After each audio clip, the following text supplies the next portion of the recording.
زبان سے لا الہ الا اللہ پڑھنے والا ہو اور گھر میں ڈریم 11 کھیلنے والا ہو، زبان سے لا الہ الا اللہ پڑھنے والا ہو اور کسی غیر لڑکی کے ساتھ ناجائز تعلقات قائم کرنے والا ہو، اور زبان سے لا الہ الا اللہ پڑھنے والا ہو، اپنے چہرے پہ داڑھی رکھنے والا ہو اور پھر بھی اپنی بیٹی کو بازار میں ننگا نیلام کرنے والا ہو، یہ مسلمان ہے۔ اور زبان سے لا الہ الا اللہ پڑھنے والے ہو اور سود کا کاروبار کرنے والا ہو، اور زبان سے لا الہ الا اللہ پڑھنے والا ہو، اپنی بیٹی کو ننگا کالج کے نام پہ نیلام کرنے والا ہو۔ ہاں کون مسلمان؟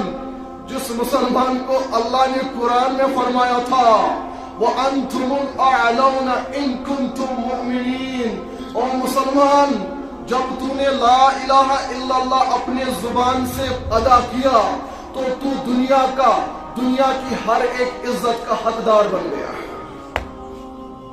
تو اس اللہ کا غلام بن گیا جس اللہ کا تمام راج چلتا ہے، پوری دنیا پہ چلتا ہے، تو اس اللہ کا ماننے والا بن گیا جو اللہ جسے چاہے اسے عزت دیتا ہے، جو اللہ جسے چاہے اسے بے عزت کر دیتا ہے۔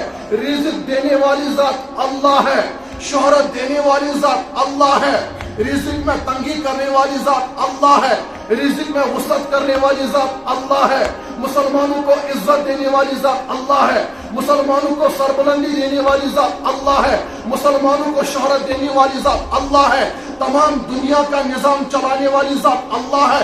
دنیا میں پتہ تک نہیں ہلتا ہے سوائے اللہ کے حکم سے، اللہ کے اذن سے، اللہ کی چاہت سے۔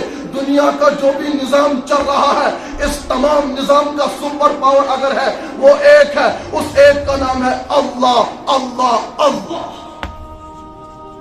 جب مسلمان نے لا الہ الا اللہ پڑھا، قرآن نے اعلان کر دیا، او مسلمانوں، او باغیرت مسلمانوں، یاد رکھنا دنیا کی تمام ہسٹری، دنیا کی تمام فلسفی جھوٹی ہو سکتی ہے لیکن قرآن کی بات جھوٹی نہیں ہو سکتی۔ واللہ ہمارا یقین ہے قرآن کی ایک بات 100% کیا اگر اس سے بھی بڑا کوئی پیرامیٹر ہوگا تب بھی قرآن کی بات سب سے سچ ہے، سب سے حق ہے، سب سے سچی بات ہے۔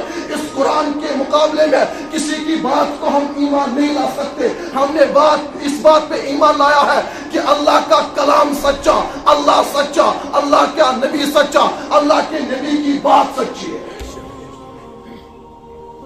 اور قرآن کہتا ہے، میں گھر کی بات نہیں کہتا ہوں، قرآن نے کہا وَأَنْتُمُ الْأَعْلَوْنَ إِن كُنتُم مُؤْمِنِينَ۔ جب ہم نے لا الہ الا اللہ زبان سے ادا کیا، اللہ کا قرآن کہتا ہے دنیا کی تمام عزت تمہارے قدم چومے گی۔ قرآن کہتا ہے یم ساتن مسلمان وقت مسلمان چبنن، قرآن کا وعدہ ہے کہ عزت کا حقدار مسلمان ہوتا ہے۔ قرآن کو وعدہ چھو کہ کلمہ والی چھو ہر کان دنیا عزت، لیکن میں نے آپ سے کہا آپ ہی نظر مارو، کیا تمہیں اس وقت دنیا میں کسی جگہ مسلمان عزت والا نظر آتا ہے؟ کیا تمہیں کسی جگہ مسلمان ترقی کے بلندی چھوتے ہوئے نظر آتا ہے؟ کیا مسئلہ ہے قرآن جھوٹا ہے؟ نہیں، قرآن جھوٹا نہیں ہو سکتا۔ واللہ قرآن کبھی بھی جھوٹا نہیں تھا، قرآن تب بھی سچا تھا، آج بھی سچا ہے۔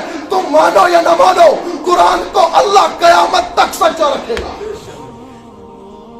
اس قرآن کو جھوٹا کرنے کی سازشیں بہت ساروں نے کی ہے، لیکن قرآن کل بھی معزز تھا، اسلام کل بھی معزز تھا، دین کل بھی معزز تھا، اسلام پہ چلنے والا کل بھی معزز تھا، آج بھی معزز ہے۔ یاد رکھنا قیامت تک قرآن پہ چلنے والا معزز رہے گا۔ مسئلہ کیا ہے؟ قرآن جھوٹا ہے، قرآن جھوٹا، لیکن ہمارے ایمان میں گڑبڑ ہے۔ ہمارے ایمان کا دعویٰ ہے کہ ہم سچے مسلمان ہیں، لیکن کیا اس کو مسلمان کہتے ہیں اور زبان سے لا الہ الا اللہ پڑھنے والا ہو اور یہاں چوری کرنے والا ہو، اور زبان سے لا الہ الا اللہ پڑھنے والا ہو کسی غیر محرم لڑکی کی طرف غلط نظر اٹھانے والا ہو، زبان سے لا الہ الا اللہ پڑھنے والا ہو نماز کو نیلام کرنے والا ہو، زبان سے لا الہ الا اللہ پڑھنے والا ہو